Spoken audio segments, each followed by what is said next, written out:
The bold statement Donald Trump says is imminently practicable if he sets his mind to it and gets the IRS and everyone to design a tax code that can get rid of the IRS. You know, the neat thing about a flat tax, we had it flat where we replaced all these federal taxes, all of them, with two flat rates, one on business net sales and one on personal unadjusted gross income. It would be the greatest thing in the world. Two flat rate taxes, nothing else, from the first dollar to the last dollar of 13% flat tax. You know, there's no arbitrage potential. There's nothing in there. Can you imagine the savings that would be? All that. Those are the only two taxes. Hell, we'd be the most productive nation that ever appeared on planet Earth, plus the kingdom of heaven. So I think if he wants to go in that direction, he can easily do it.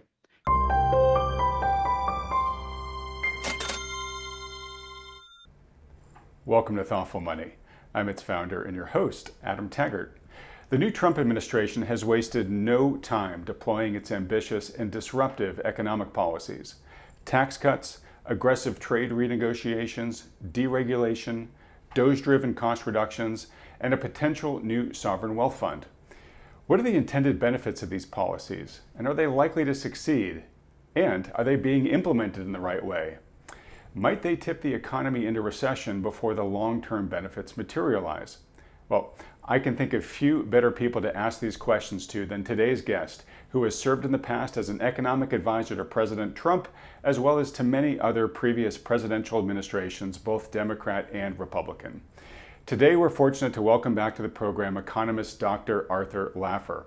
He was the first to hold the title of Chief Economist at the Office for Management and Budget in the early 1970s. He then later served as a member of President Reagan's Economic Policy Advisory Board. He's perhaps best known for developing the Laffer curve, a model for determining the optimal balance between tax revenues and economic growth. Dr. Laffer, thank you so much for joining us today. Adam, it's my pleasure. I love that. Could you please send that to my mom? She would actually believe it. I would love that. Thank you very much. Seriously. I know it takes like a couple minutes to get to the discussion because you've got such an accomplished CV. It takes just so long to get through. That's what happens when you're really old. You know, when you're 21, you don't have a long CV. When you're 84, and how many things he did rather than how many things he's going to do. Well, you know what I'm saying. Anyways, well, look, undeniably that you were the right man for this discussion, Dr. Laffer. So if you don't mind, I'm just going to roll up my sleeves Let's go. Get straight to the good stuff. Okay. So I think last time I interviewed you, Trump was the president-elect, but he hadn't actually taken office yet. Now he has. We've got, what, 45, 50 days or so to look back on so far? And what a 45 or 50 days, like it or hate it. I mean, there's just been years worth of activity compressed into just a month and a half here. What is your current assessment, both of the policies now as sort of officially deployed, and how you think they're going so far? Yeah, let me just say that I'm amazed at how much he's gotten done in such a short period of time. With the very slim margin we had in the House, he's gotten the bills through. I mean, he really has. He got in the Senate. It looks like we got the tax cuts going to happen, and that's all great. I'd look at what he did on the border, and that's not my specialty area by any means, but it's amazing. It's just the illegal immigration just stopped. If you look at what he's doing on deregulation, I think it's amazing. DOGE, I mean, with Elon Musk going on and doing what they're doing, I mean, I don't know the details of all those programs. We've all seen snippets and all little examples, okay? Yeah. And they all are just crazy. I mean, getting rid of those is just crazy wonderful. So, you know, if excess spending can be brought under control by Elon Musk and the team, I'm just all for it. I mean, who wouldn't be? I am extraordinarily pleased with what the president has done, and I'm shocked to the core that he has been as successful as he has been. Okay, so I want to preface the remainder of our discussion with comments you made last time we talked, which is that you were feeling extremely optimistic about this administration's policies once the election was behind us, and a lot of this is rooted in its borrowing a lot from the Reagan playbook, and you were very involved during that era.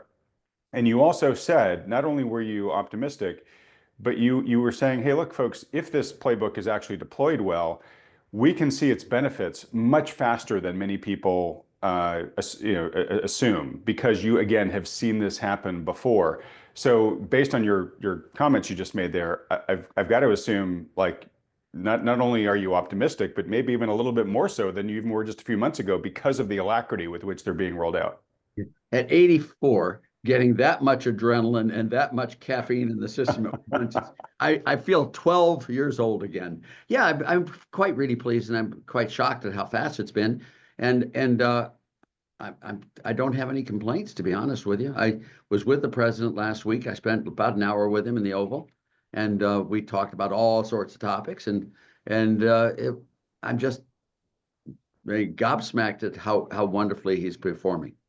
Okay, and so this just makes it even so much more special having you here. That what we're getting from you is pretty much straight from the main line. There's not Well, a from lot of me, I'm not going to tell you what he said because I don't really know what his policies are going to be. no, But but you're not guesstimating. You've actually talked with the man inside the Oval. You have a strong sense of what he's trying to accomplish. well, yes, of course I do. I did before too. But what I do in my role when going to go in there is to lay out stuff that to emphasize or do that. I don't have an agenda when I go in there to get him to do this, that, or the other. And I really try very hard, Adam, to not hear him say what he's going to do because I'm not here to report on Donald Trump. I'll give you his number if you want to call him. He's not shy about telling you what he thinks, what he doesn't. I don't want to be the intermediary for that. But yeah, we had great discussions, lots of good topics coming up that I'd love to talk to you about. Awesome, great, and yes, Dr. Laffer, a huge fruit basket with your name on it. If you can help get the president to come on this program, and we can actually hear from him directly. But okay, so if you don't mind, I'm going to ask you about each Great. one of those Let's go. economic policies that we talked about. Real quick, let's start with tax cuts because I know that's nearest and dearest to your heart. And you said it looks like tax cuts are going to happen, and I just want to help clarify because I've been getting a lot of questions about tax cuts. Now, it seems that the Trump tax cuts from his previous administration that were going to expire are now not going. They're going to be renewed, extended. Yes, that's what I meant when that's very true, and that Okay. wasn't certain. Now, people are asking, are there additional tax cuts that are on the roadmap right Well, now? he's Or talked about four. He's talked about tax on tips, which makes sense. Why would you spend a lot of money collecting very little money? right, I mean, tips, if you're going after really little tips, it just makes no sense to pursue $13.67 and spend $5,000 collecting it. It makes no sense, which makes a lot of sense to me. No tax on overtime, that makes also sense because it's a marginal tax cut that really will spur output, employment, and growth and extra hours. It makes overtime work much more attractive. yeah, And therefore, provides the right incentive. it's the right incentive and reduces the progressivity of the tax codes. Interest deductibility on car loans, the other one he's talked about, makes all the sense in the world. If you're gonna tax interest income, you should deduct interest expense, and that's clearly the right thing to do economically. And we do it with mortgages, which is correct on households, and I think we should do it on trucks, which has been just consistent there. I'm not a big fan of lowering taxes on Social Security. These people, by lowering the tax on Social Security benefits, will not spur people to get back to work. In fact, if anything, it'll work the opposite direction. So I'm not hip on that. But on the rest of his tax cuts, cutting the rate down to 15% would be wonderful. There are all sorts of other things he talks about with regard to tax cuts and looking at the system, and they're all pretty much. He really understands this stuff awfully well, Adam. And if he does like something that I don't find attractive economically, it's not because he doesn't understand what I'm talking about. It's because I don't understand the additional benefits politically or socially or whatever it is for the other stuff. He is the president for all fields. I'm an economist, and that's all I focus on is Right. economics. And just because it doesn't make 100% sense in economics doesn't mean it's not a good policy when you consider all the other benefits that may emanate from that policy. Yeah, So, these are multifactorial decisions, yes, and and sometimes. I'm a single factor guy. Yeah. All right. So, question about tax on Social Security, and I'm just asking this out of curiosity. To me, I don't know how much is collected in terms of tax on Social Security, but I figure it's got to be a lot because Social Security spending is a massive part of the budget. So, if we were to remove tax on Social Security, is that a really big hole that we would have to figure out how to fill? Well, I don't know if that's the way I'd look at it as a big hole. It would be. There is no supply side response that would give you a Laffer curve effect on the tax on Social Security benefits. That's for sure.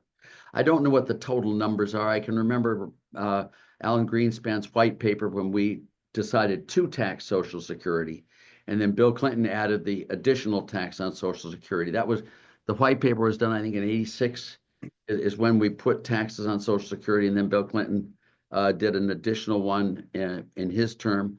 I don't remember what the total numbers were there, and I don't have these numbers either, what they would be, but it could be a fairly sizable number. Okay. All right. And I know in general you like lower taxes, but of course here in Social Security is a little bit of a different story. So let me ask you this then. So Trump has, in addition to those other new potential tax programs you mentioned, tips, overtime, interest deduction on auto loans, he has also said, look, ideally, I want to reduce taxes for everybody. In fact, I'd love for nobody to have to pay income tax going forward. And we shut down the IRS and we established the ERS, and we get, all these other people paying us. So this will bring us into the second topic in a second, which will be tariffs. Yeah. But how, I mean, it's a very bold statement. How likely is that to happen over the next couple of years, that we could actually dismantle the IRS, or even before we get to something that extreme? Could we really see material reductions in the income tax rate for the average American above and beyond where we are right now? It was a bold statement the president made on that, but it makes sense. And let me, as you may know, I was Jerry Brown's economist in 1992 when he ran for president. Yeah. And what we did in that one proposal, he flew down to my home in Rancho Santa Fe, and we spent the weekend. We got rid of all federal taxes. We got rid of the personal income tax. We got rid of the payroll tax, both employer and employee. We got rid of the gift tax, the estate tax, the unearned income tax. We got rid of excise taxes. We got rid of Medicare and Medicaid tax. We got rid of all federal taxes with one exception, and that was sin taxes. And the reason we didn't get rid of sin taxes is because their purpose is not so much to raise revenues as it is to change behavior. Right. It's a disincentive for undesirable behavior. Yeah. Yeah, and I jokingly say we Americans don't like drunk people smoking while we shoot each other. Thank you. That's the idea. We went from 8th in the race in 1992 in the Democratic primary to 2nd in the race based on the flat tax there. Jerry would have won the race had he not announced Jesse Jackson as his running mate. We would have won it, and he would have been president, and we would have. So the bold statement Donald Trump says is imminently practicable if he sets his mind to it and gets the IRS and everyone to design a tax code that can get rid of the IRS. The neat thing about a flat tax, we had it flat where we replaced all these federal taxes, all of them, with 2 flat rates, one on business net sales and one on personal unadjusted gross income. All right? Net sales is value added. So we really taxed GDP twice. All right? Mm-hmm. And the number came out to 11.85%. I rounded it up to 12% for Jerry. He rounded it up to 13%. And it's very practical if someone would get in there and do it. It's like the '86 Tax Act on steroids. I think if Trump really wants to go in that direction, he could really manifest that program and have it happen. It would be the greatest thing in the world. 2 flat rate taxes, nothing else, from the first dollar to the last dollar of 13% flat tax. There's no arbitrage potential. There's nothing in there.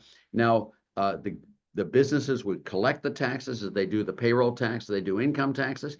If the government owes you $100, they give you 87. And if the business does and sends 13 into the IRS, you don't even have to file a tax return. Can you imagine the savings that would be? All that. Those are the only 2 taxes.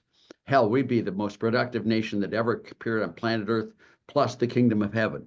So I think if he wants to go in that direction, he can easily do it. He has the power right now to. If his popularity really surges, which it might do, he could get a bigger majority in the House and the Senate. And there's no reason why he couldn't do it, Adam. Now, whether he has the taste for it, the appetite for it, I don't know. He didn't tell me, but he sure as heck mentioned it in public. So there we go. Okay. So you'd love that system, by the way. You'd love it. I was going to say we'll all sit here with fingers crossed because I can't imagine anyone watching this wouldn't love to transition from what we have right now to something like that. So, okay. So that's the Internal Revenue Service. Big part of Trump's new agenda has been wanting to renegotiate our trade agreements with many of our trading partners around the world. He has been using tariffs very aggressively. I know that you are not a huge fan of tariffs, if I've taken good notes when we've talked in the past. Yes, you did. You're right. So I'd like to get your thoughts on that just in general about what you think about the prospects, the potential outcomes of our current approach might be here. And then at some point talk about, is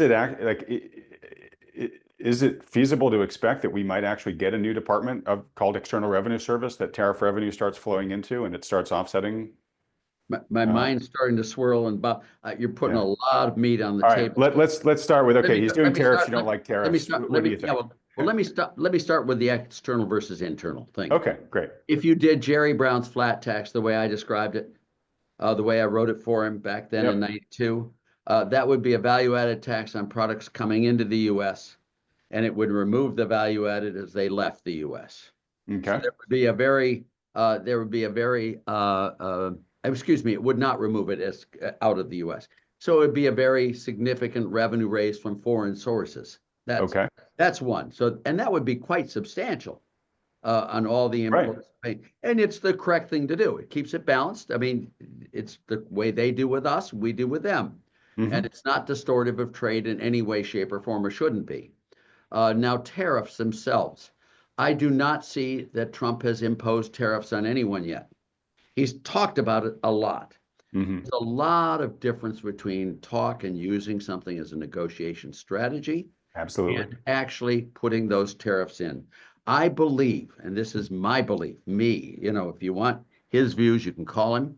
But my belief is he uses tariffs to get reciprocity, to have these other countries lower their tariffs down to our levels. We are the single lowest large country in tariffs, and all of our trading partners have much higher tariffs than we do.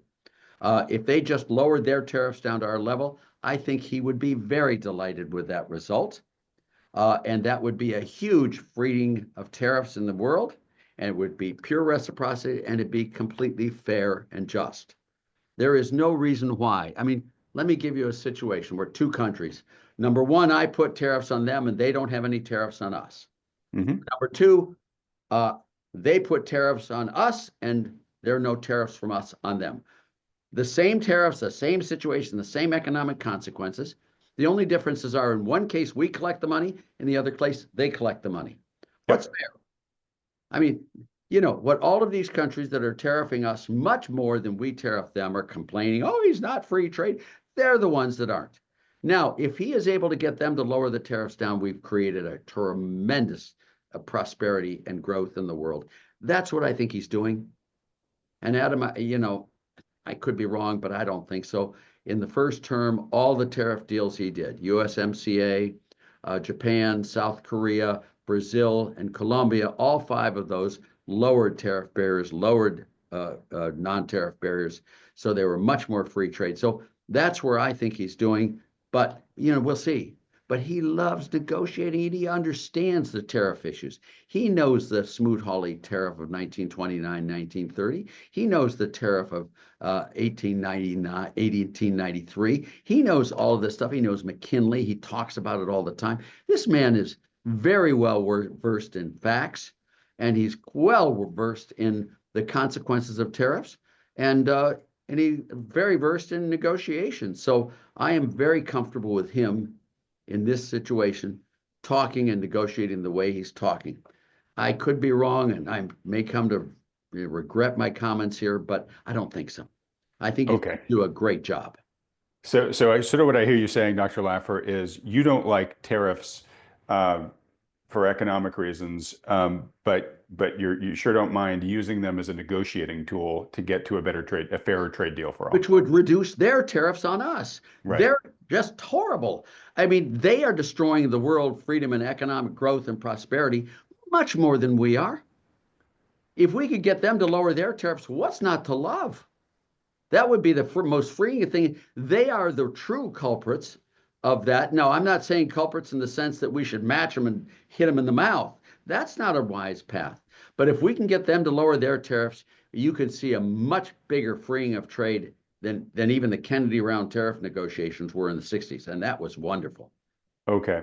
I'm just curious, and I know that you aren't you're not part of the Secretary of State's team and part of that exactly what they're going to do, but you very well may likely have to slap a tariff or two on early on in this process so that the threat of tariffs have real bite. Like, oh, okay, he actually will do it if he says he's going to do it. But yeah, I understand that, and that makes sense. And some of them he did go very far until they then came back. That guy from Ontario, the head of Ontario, we're going to put a 25% tax on our end. Okay, guy, here's what we'll do. Oh, we'll take it back. They took it right back.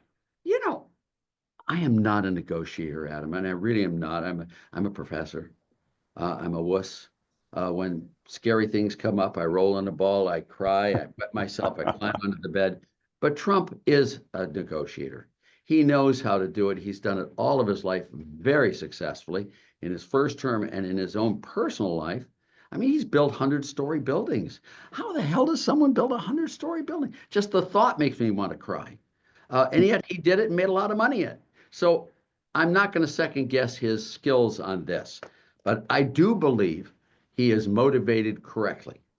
I do believe he wants freer trade, not less trade. I really believe that totally and completely.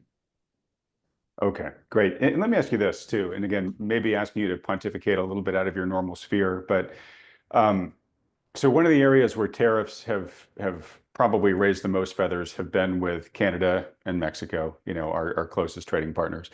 And I think we can all understand why.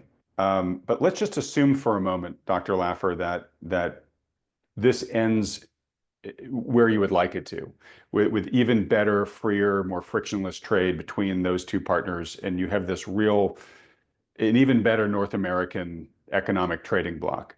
Like, how much opportunity is still left to unlock there? Is it huge? Huge. It's really huge. It really is huge. And I talked to all the countries there and these people there, and oh God, well, we have a dairy industry here in Canada, and it's a really important dairy. And without that dairy industry, I wouldn't get the votes on this and this and that. We need to protect that industry. And this is their conversation. And then you look down, and their tariffs are about 250% on U.S. dairy exports to Canada. Mm-hmm. And, that I understand their logic. They need the votes and stuff like that, but we also need the jobs and stuff. And that's not good for comparative advantage. Canada's tariffs on the U.S. are much larger than our tariffs on them. Mexico's tariffs in the U.S. are larger than ours, not a lot larger, but they're larger than ours on them. And, if you had it equal at a lower level, wouldn't that be wonderful? And I think there are huge amounts of gains from trade. Now, what I think will happen is that Canada, if we really went to free trade, Canada would be the primary beneficiary of lowering their tariffs on our products than we would be. Sure, we create some jobs in Wisconsin for cheese, okay, to go to Canada. Mm-hmm. But they would create a much more, look at how crappy their economy is versus ours. Look, I mean, you can see, you wouldn't want to move to Canada, would you? Not in your life. I mean, it's nice. I don't know if you're aware. It's too cold for me, but the people are very nice.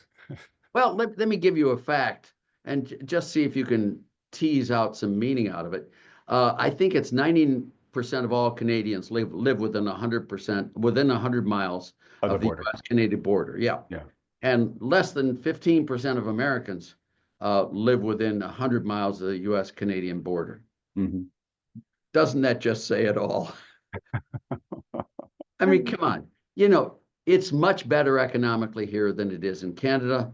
If they removed all their tariffs and we removed all ours and had a completely free trade union, Canada's prosperity would rise to our levels and ours would rise. Okay. And so it wouldn't be a zero-sum game, but both parties would be better off. Both parties would be better off, but they'd be a lot better off. Yeah. Well, look, Dr. Laffer, I'm going to cross my fingers and hope that despite Me too. Yeah. But it could be wonderful. Now, another question, again, if you want to punt, feel free to punt. So I understand that there are national security Reasons why Greenland sounds really attractive, but there's also a lot of resources there. Just speaking economically, if we were able to work out a deal to get greater access to those Greenland resources, how material is that in your eyes?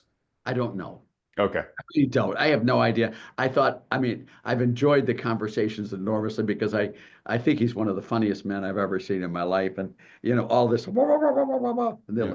but I have no idea. I'm not into the military side, knowing what our things are, what the Yeah. treatment has been.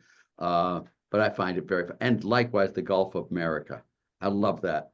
I mean, these are fun. And, uh, yeah, I don't know what the military advantages are at Greenland vis-a-vis not Greenland. Right. But again, I'll leave it after this. But just economically, do you have any sort of sense of how much resources, their mineral rights would add if we got better access to them? Well, I don't know. I mean, I have to believe it would be quite substantial because it's a big place. Yeah. Not in people. I think there are 56,000 people in Greenland.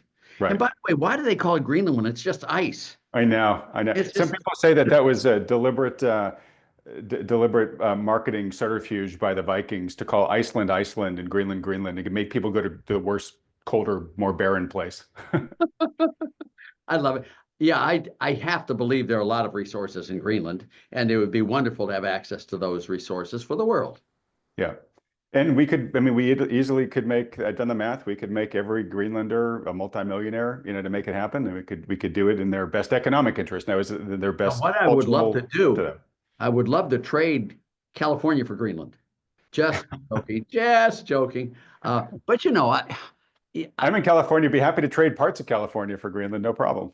oh, the Inland Empire I love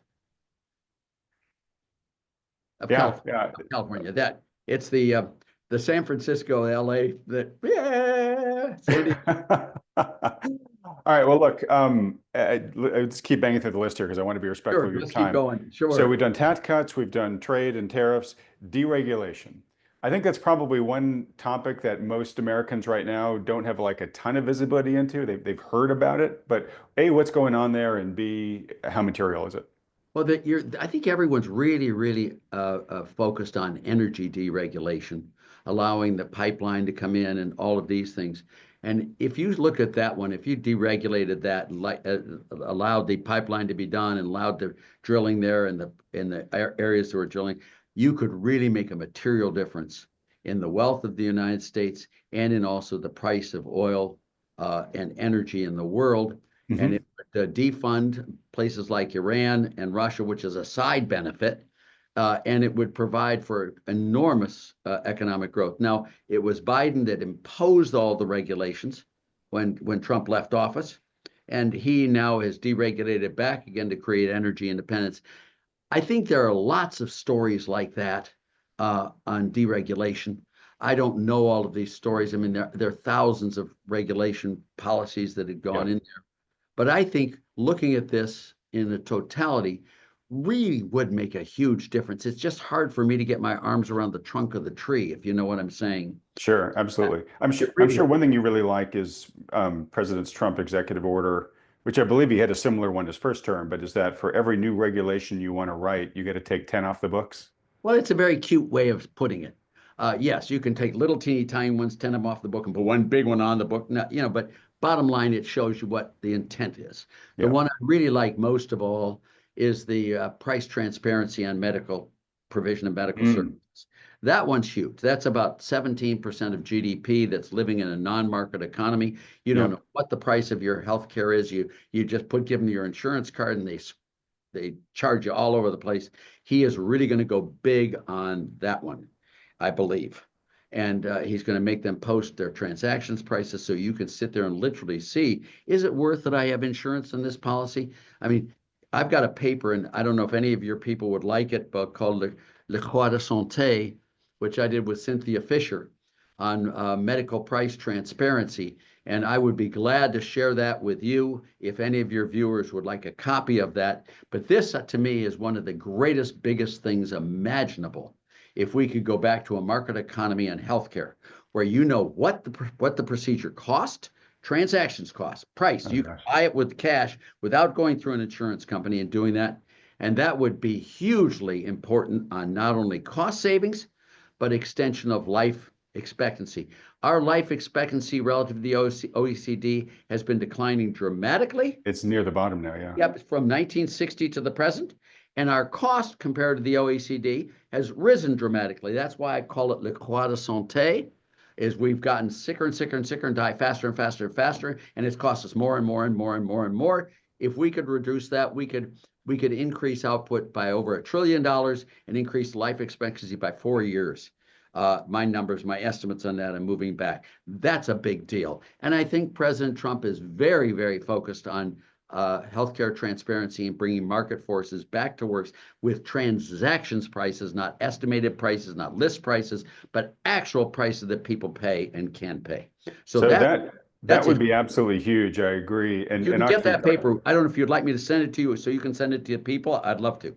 No, I absolutely want to. In fact, at some point in the future, if you'd be open for it, I'd love to have you come on and we do a discussion that's just about healthcare reform. I'm from a family of doctors, and I hear all the time. You know exactly what I mean. Exactly. The problem that you're addressing with that concept is massive, and it's massively frustrating to everybody in the healthcare system.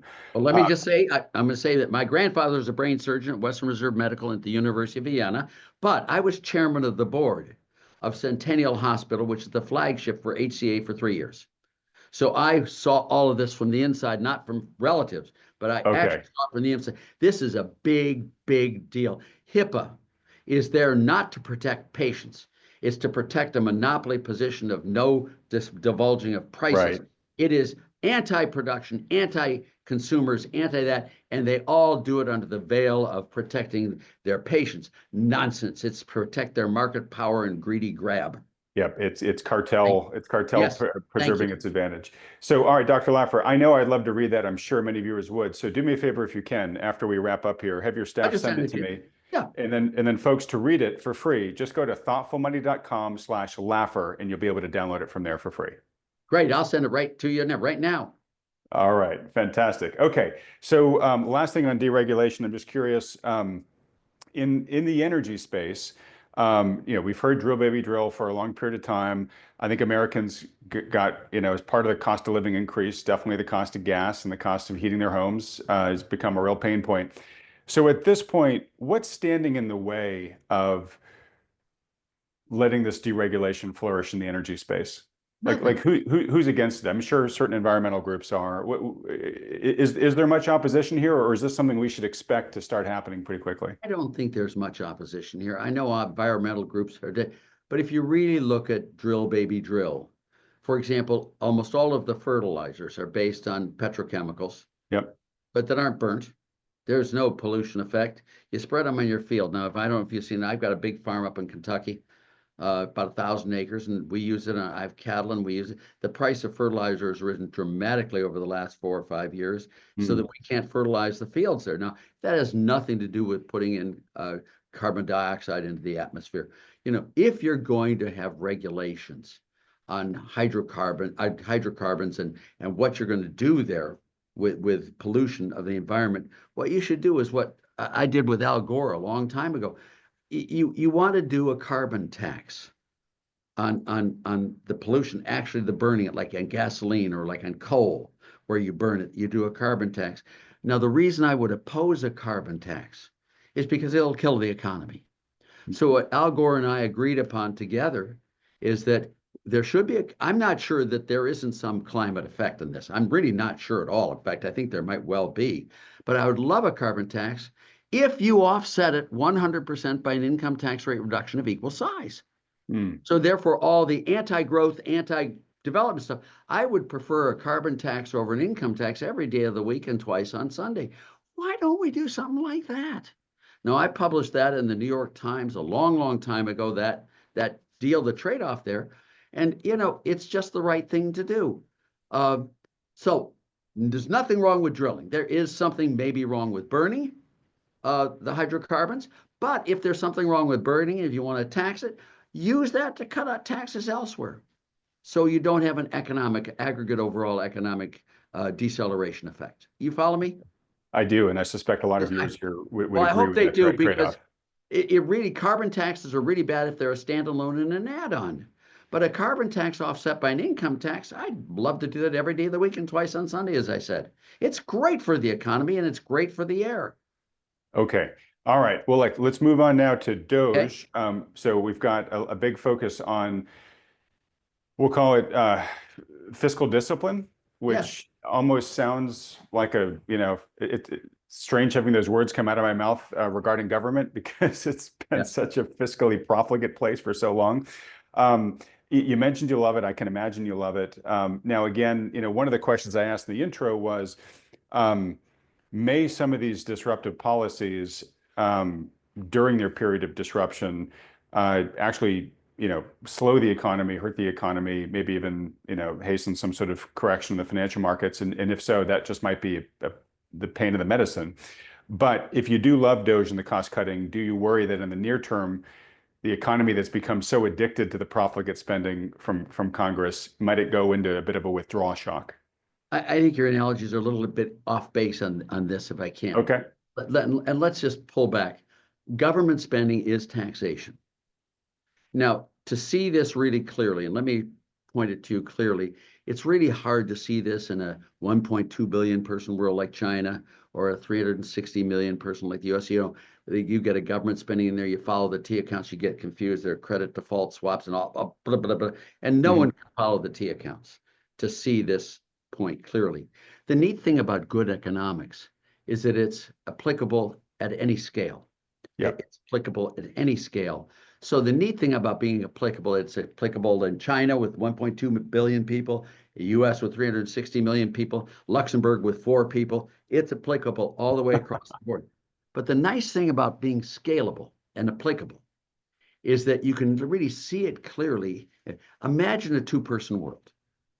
Farmer A and Farmer B. Those are the only two people in the world.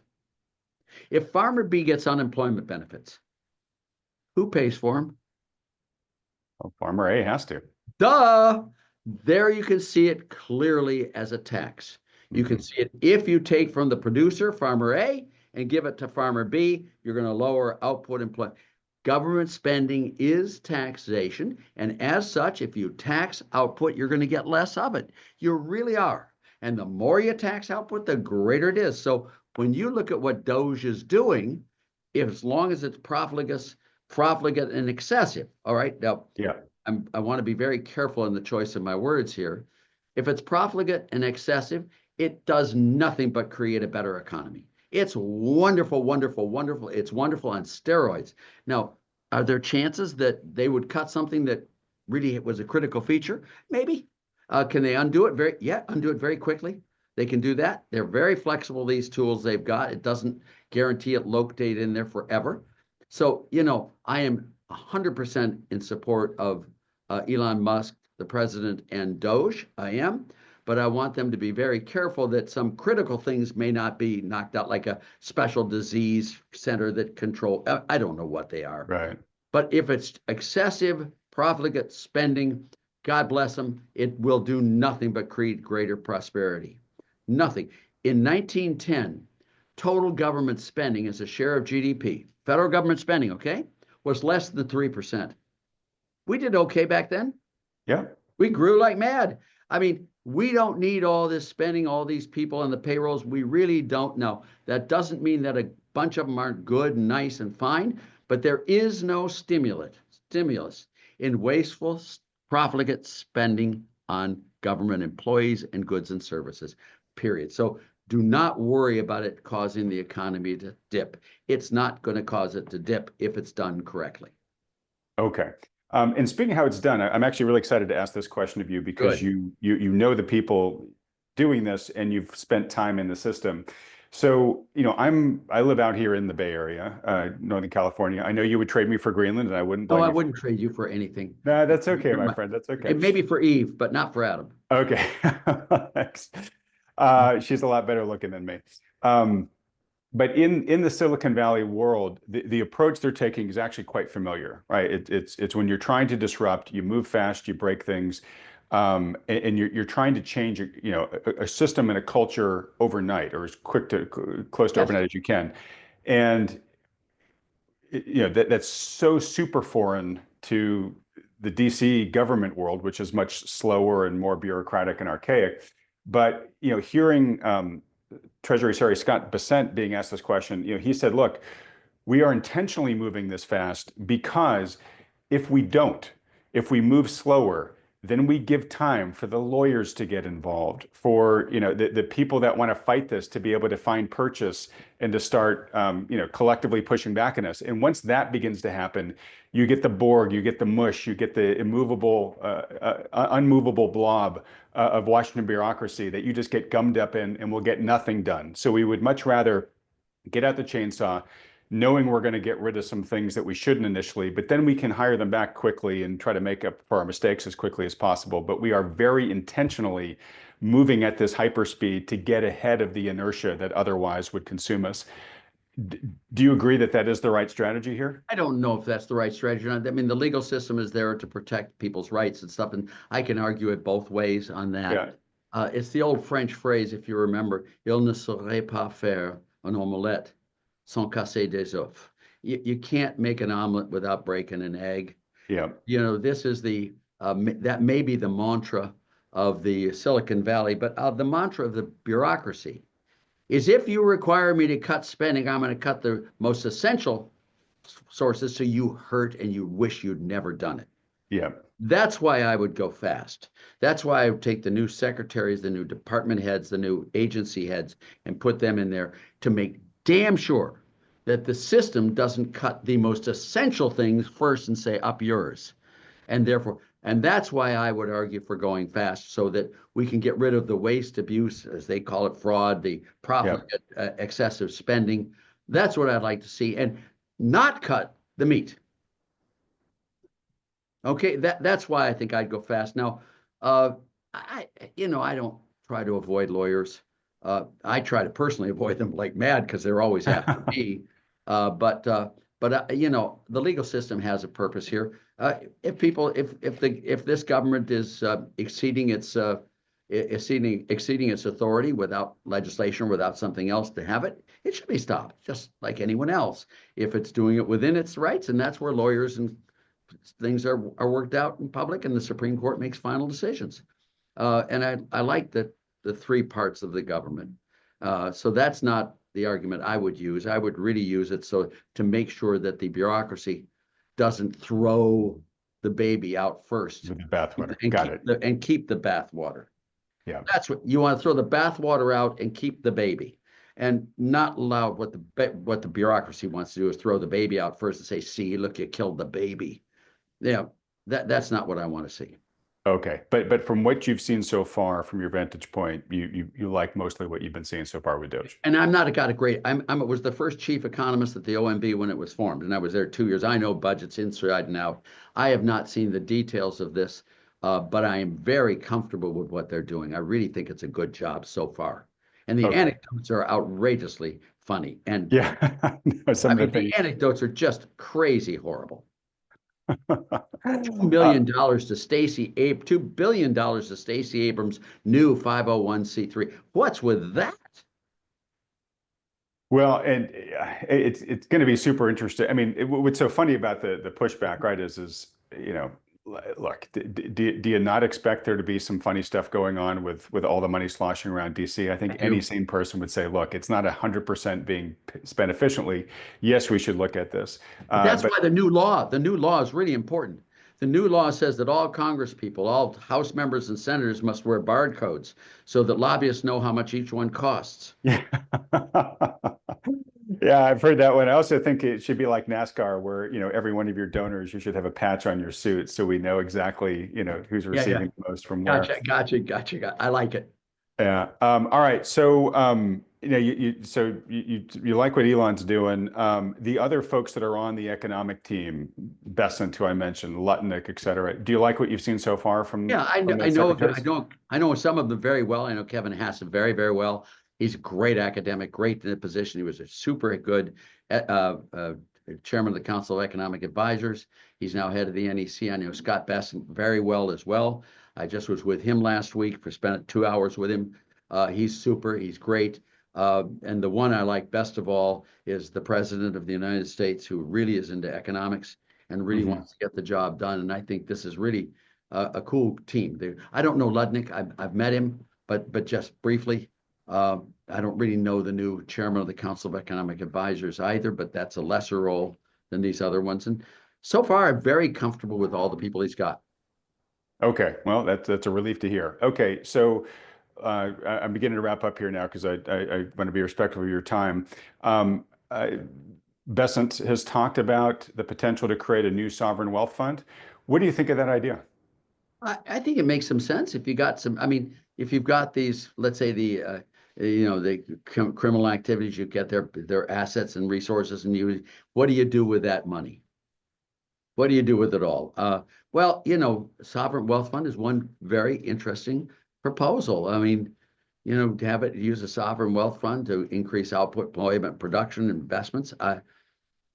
Maybe a tax cutting uh, uh, uh, sovereign wealth fund that just the proceeds are to reduce income tax rates every year. Now, there's one other one I want to raise with you, and that you haven't mentioned. All right. We have a problem on the tax system, and it has to do with 501c3s, that individuals get to deduct their contributions 100%, 30% of your adjusted gross income every year. Okay, that's the max. Okay. You get to do a step-up basis on the contributions, and you get to deduct it at the high level. It's a huge tax thing. It amounts to well over $400 billion a year, 450, 500 billion a year. If you eliminated that deduction, you could increase revenues, static revenues, by about 200 billion a year. If you also eliminated the tax deductibility of all income on 501c3s, that's another huge sum. If you put these two together, you could save about, on a 10-year basis, about $5 trillion on that. This would be a good program. You talked in the beginning of going to a flat tax, getting rid of the income tax. Yep. This would be the hole that would allow you to do what you want to do.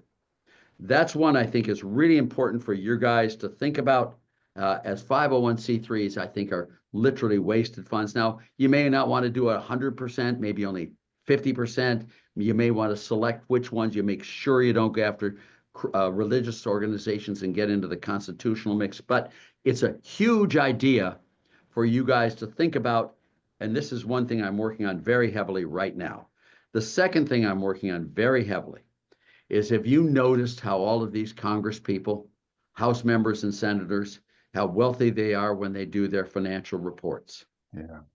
Now, especially in contrast to what their net worth was right before they got into Congress. Thank you. Now, let me, if I can, what I would like to see happen, I would like to make it mandatory that every congressman, every senator, and every chief of staff, every C-level White House appointment, every department head and agency, all members of the Supreme Court, all get an automatic IRS audit every single year, and that they be required to disclose their tax returns in addition to their asset positions, to make sure we all know how they became as wealthy as they are.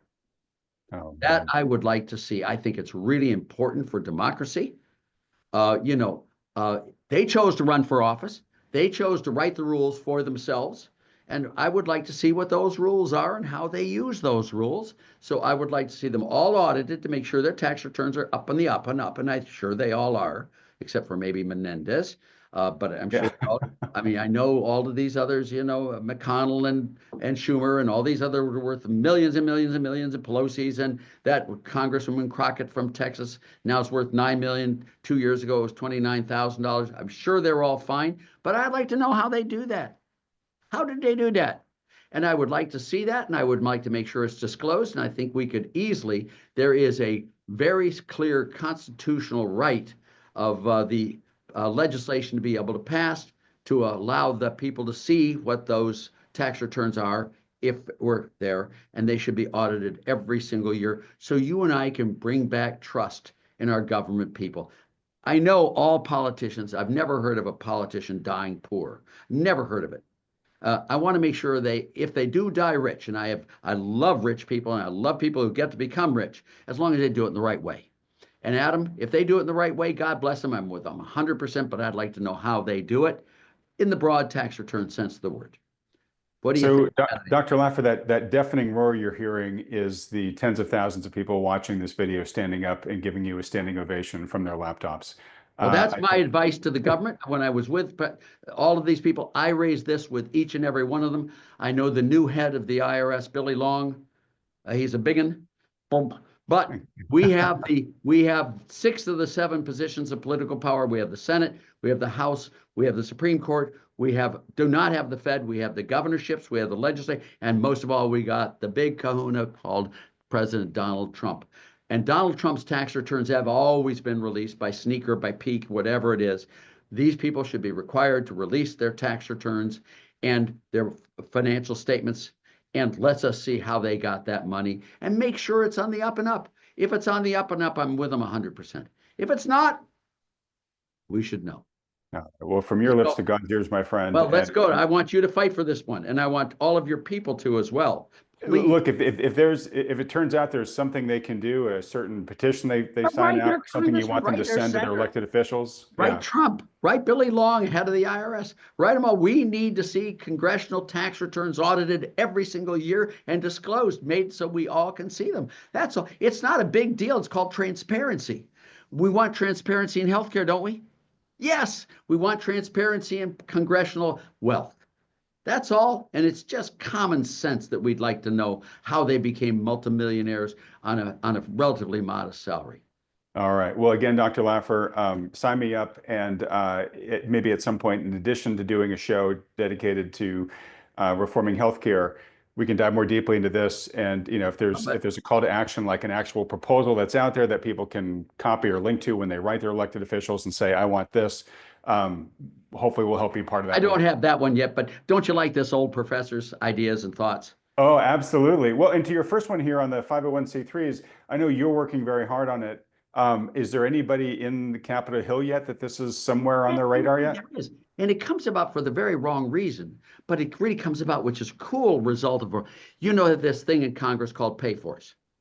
You can't cut a tax unless you pay for it by raising some other tax or cutting spending. All right, that's what's called a pay. And it's all static. It's all accountants doing it with no response, no supply side responsibility. Mm-hmm. Well, this is a stupid rule. It makes no sense whatsoever. And it's used to, but it's there.